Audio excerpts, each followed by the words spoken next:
Hello tout le monde, c'est Gaby Meets Walt. Aujourd'hui, on se retrouve pour mes 10 couples préférés dans les dessins animés Disney.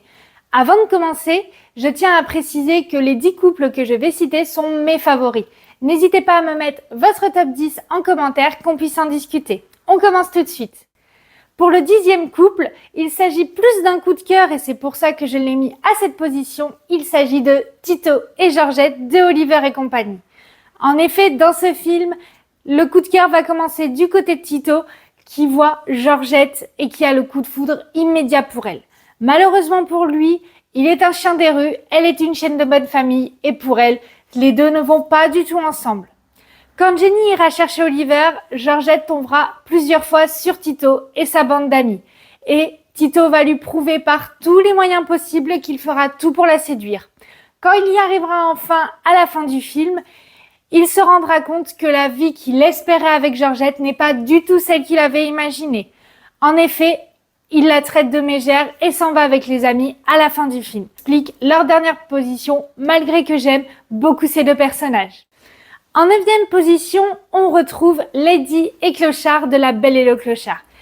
J'adore ce film et pour moi, il réunit beaucoup de critères qui me font l'adorer, notamment le couple. Même si je le mets aussi bas dans le classement, il y a plusieurs raisons. En effet, au niveau du couple, cela ne commence pas très bien puisque Lady se méfie beaucoup de Clochard quand il va lui expliquer ce que sera la vie avec un bébé. Par contre, quand elle arrivera dans la ville, il sera le premier à venir la secourir. Leur histoire d'amour débutera ainsi. Il va donc lui montrer sa vie dans la ville et il y aura cette scène très romantique suivie de la chanson Belle Nuit que j'adore. En revenant chez elle et en passant par la fourrière, Lady va apprendre des choses qu'elle ne va pas aimer sur Clochard et va lui faire la tête. Il fera preuve d'un grand courage en protégeant le bébé de Darling et de Jim Cherry contre le rat. Lady se rendra compte alors de son erreur et lui montrera la vie dans une famille aimante. Ce qui explique pour moi cette 9e position, c'est que Clochard est un tout petit peu trop sans attache à mon goût et Lady réagit un tout petit peu excessivement quand elle apprend des choses sur Clochard. Ces choses font partie de son passé et il était, comme je l'ai dit plus tôt, sans attache. En effet, ce côté est très bien expliqué et bien corrigé dans le live action. Ce qui explique aussi que ce couple, malgré que je l'adore, se retrouve aussi bas dans le classement et le numéro 2. En effet, dans celui-ci, le film est centré sur leur fils Scamp, qui rêve d'une vie de liberté et qui n'aime pas la vie de famille qu'il a. Malheureusement pour moi, le couple Lady et Clochard est passé beaucoup trop à la trappe. Résultat, on a un Clochard beaucoup trop sévère avec son fils et une Lady trop absente à mon goût. En 8e position, on retrouve Pongo et Perdita. C'est un couple que j'adore, j'aime beaucoup également leur Disney et j'adore la méchante Cruella, qui pour moi est l'une des meilleures méchantes de l'univers Disney. En effet, j'apprécie beaucoup ce couple car on voit toute la phase de leur histoire. On voit le petit jeu de séduction mis en place par Pongo pour Perdita, leur mariage, même s'il est très sobre, est présent. Et nous avons également ensuite la grossesse de Perdita, le kidnapping de leur chiot. On va avoir le côté un petit peu aventure puisqu'ils ne vont pas hésiter à partir de chez eux pour récupérer leur chiot. Ce que j'apprécie tout particulièrement dans ce couple, c'est que Pongo a ce côté un petit peu rusé et prendre grand soin de sa famille. En effet, en scène, on peut citer la scène où ils se retrouvent dans un petit village juste avant Londres, où un camion peut les emmener à Londres. Malheureusement pour eux, Jasper, Horace et Cruella sont déjà dans le village. Pongo va alors inciter tout le monde à se rouler dans la cendre afin de ressembler à des labradors et non plus à des dalmatiens. Malheureusement, ce couple a le même problème que le précédent et c'est ce qui explique qu'il soit si bas dans le classement.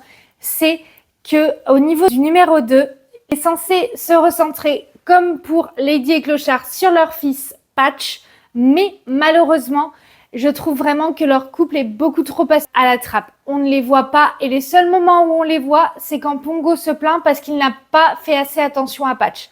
Sinon, dans le film, ils sont complètement inexistants. Pour le 7e couple, on va avoir Bernard et Bianca.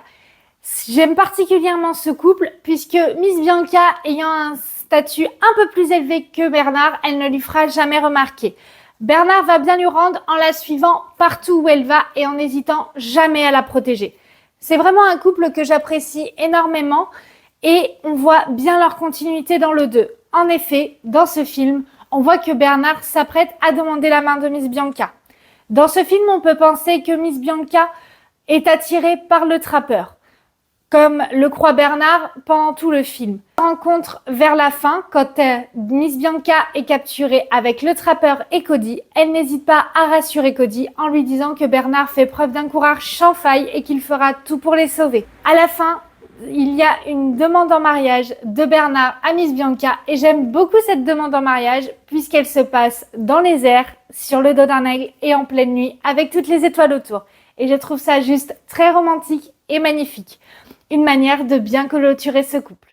En 6e position, on retrouve Ariel et Eric. Et oui, enfin une princesse Disney. Ça y est, on en a une. Pour Ariel et Eric, ce que j'apprécie beaucoup, c'est que le coup de foudre pour Ariel va être direct. Et avec sa curiosité pour les humains, cela va ne faire que le renforcer. Elle est un peu comme un ange tombé du ciel pour Eric, c'est le cas de le dire, puisque quand il va la retrouver sur la plage, il prendra soin d'elle directement. Il n'aura aucun a priori et va tout faire pour lui faire découvrir son île, le mode de fonctionnement des humains. Le seul petit détail qui me gêne un tout petit peu dans ce couple, c'est que pendant l'ensorcellement d'Ursula dans le dessin animé, Ariel et Eric seront vraiment séparés. Eric sera complètement ensorcelé et hypnotisé et ne pensera plus du tout à Ariel et ne pensera qu'à une seule chose, se marier avec Vanessa, la fille qui a la voix qui l'a sauvée. Je trouve que cette partie a été bien modifiée dans le live action puisque quand il est sous l'emprise d'Ursula, Eric demande quand même des nouvelles d'Ariel à Gibbsby et il n'est plus sûr de vouloir autant épouser Vanessa car il se rend compte que c'est Ariel qui l'aime. Dans le numéro 2 des dessins animés, ce couple a également une bonne suite. En effet, ils ont une petite fille Mélodie qu'ils essayent de protéger de Morgana, la sœur d'Ursula. L'histoire se passe donc à l'inverse. Mélodie est humaine et va vouloir découvrir le monde des sirènes. Quand ils perdent leur fille, comme ils ne la retrouvent pas sur Terre, Eric propose à sa femme, Ariel, de se retransformer en sirène et de fouiller les océans, car, comme il le dit si bien, elle connaît les océans et elle connaît leur fille. Tout se finit bien puisqu'ils vont récupérer leur fille et faire tomber la barrière qu'ils avaient mis tout autour de leur château et tout le monde pourra vivre heureux ensemble. Pour le 5e couple, on retourne dans le monde des animaux et cette fois-ci on va s'intéresser à Frères des ours puisqu'on va parler de Kinaï et Nita. En effet, j'ai été un tout petit peu déçue à la fin du 1 de voir Kinaï finir tout seul et repartir avec Koda. J'aime beaucoup le sens du sacrifice et le fait qu'il reparte avec Koda, mais j'ai trouvé ça un petit peu injuste qu'il finisse tout seul. Le 2 va nous corriger ça puisque nous allons avoir Nita, une très vieille amie d'enfance de Kinaï. En effet, celui-ci va la sauver d'une noyade certaine pendant leur enfance et pour sceller leur amitié et cet événement, il va lui offrir une amulette. Dans le film, Nita arrive en âge de se marier et pour cela, elle doit briser l'amulette que Kinaï lui a offert.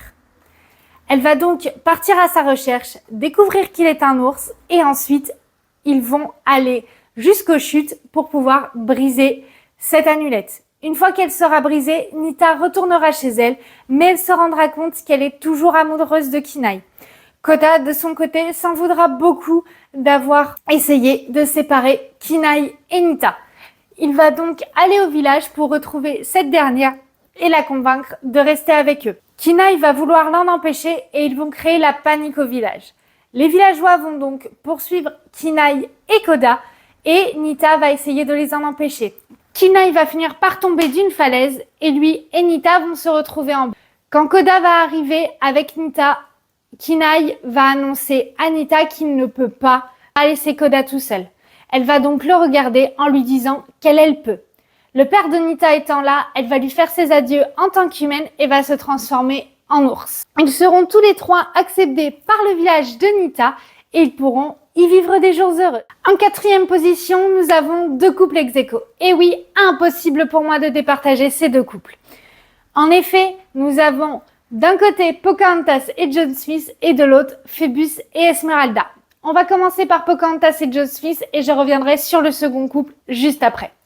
Pour Pocahontas et John Smith, je sais, beaucoup vont me dire qu'ils ne finissent pas ensemble dans le 2, qu'elle termine avec John Rolfe et que John Smith est un vrai idiot dans ce film. et je vous comprends. Je n'aime pas trop non plus l'histoire d'amour entre John Rolfe et Pocahontas que je trouve fade par rapport à celle de John Smith et Pocahontas dans le 1. C'est pourquoi ce couple est mon favori. Dans le premier film, Pocahontas et John Smith vont dépasser tous leurs préjugés et vont se faire confiance mutuellement. Ils vont tous les deux faire des sacrifices énormes pour protéger leur tribu et leurs amis qui sont les colons. En effet, Pocahontas arrêtera la guerre en proposant de mourir avec John Smith à son père, ce que bien sûr son père va refuser car il aime sa fille. John Smith, quant à lui, prendra une balle pour le père de Pocahontas, balle tirée par Radcliffe pour essayer de redéclencher la guerre. À la toute fin de ce film, John Smith étant blessé, il doit retourner à Londres. Malheureusement, Pocahontas ne le suit pas puisqu'elle veut protéger son peuple.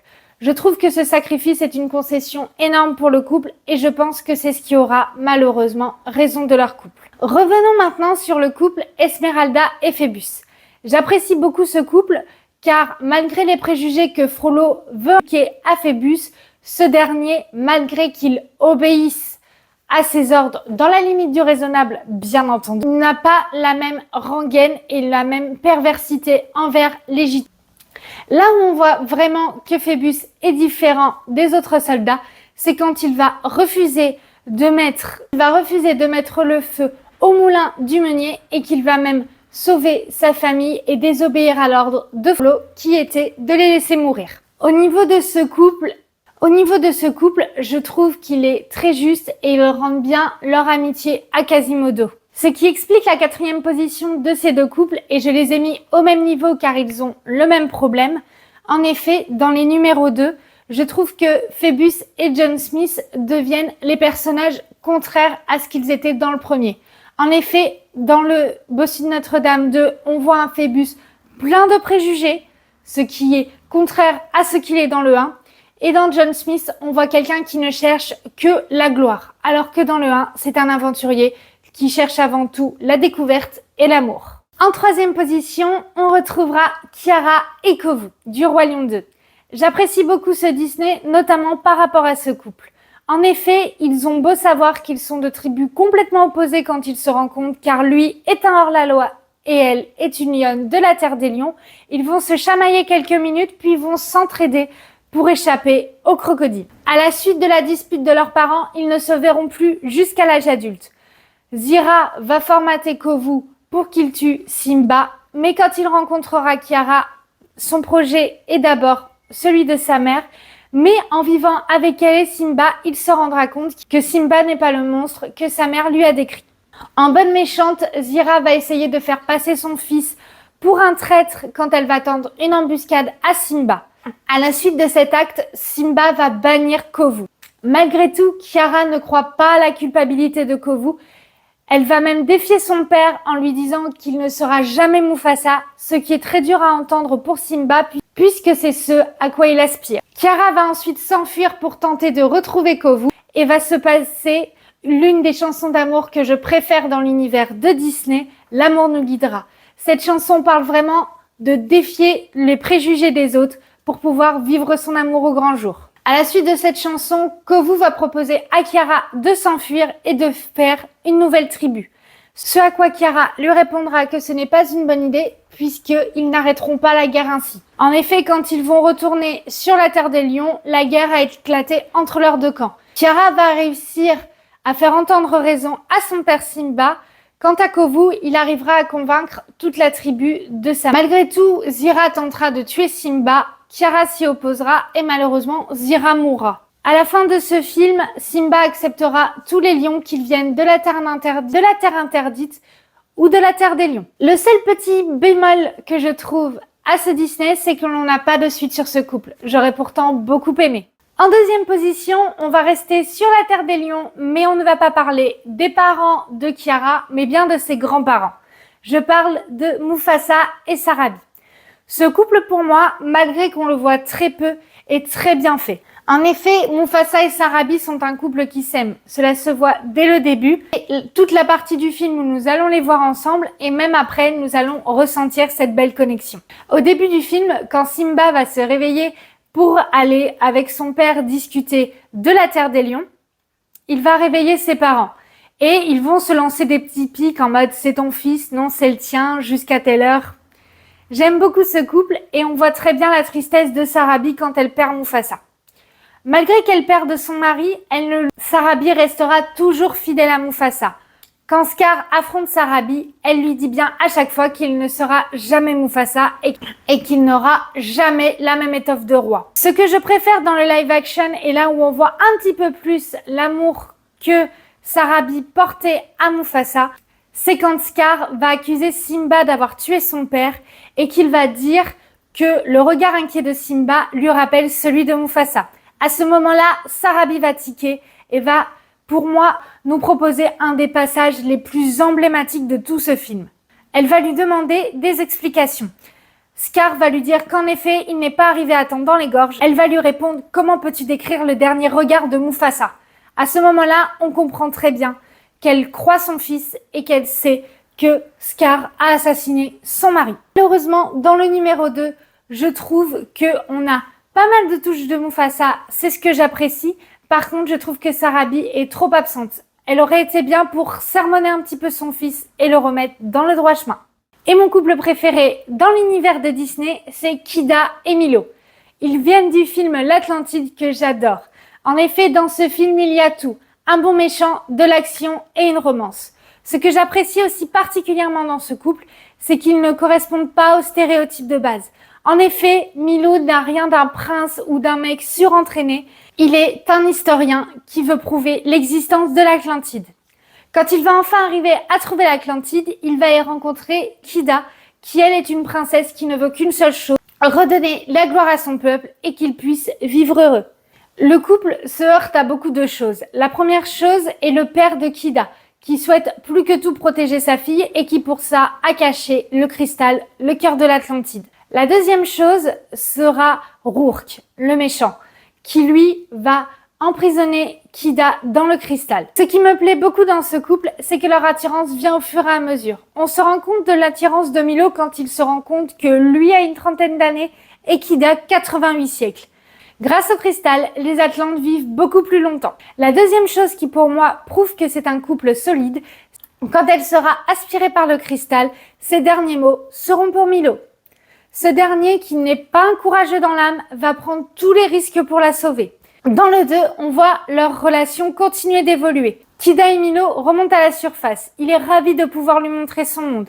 Ce couple ne va jamais juger aucune culture et va prendre le temps à chaque fois d'écouter les légendes et les traditions de chacun.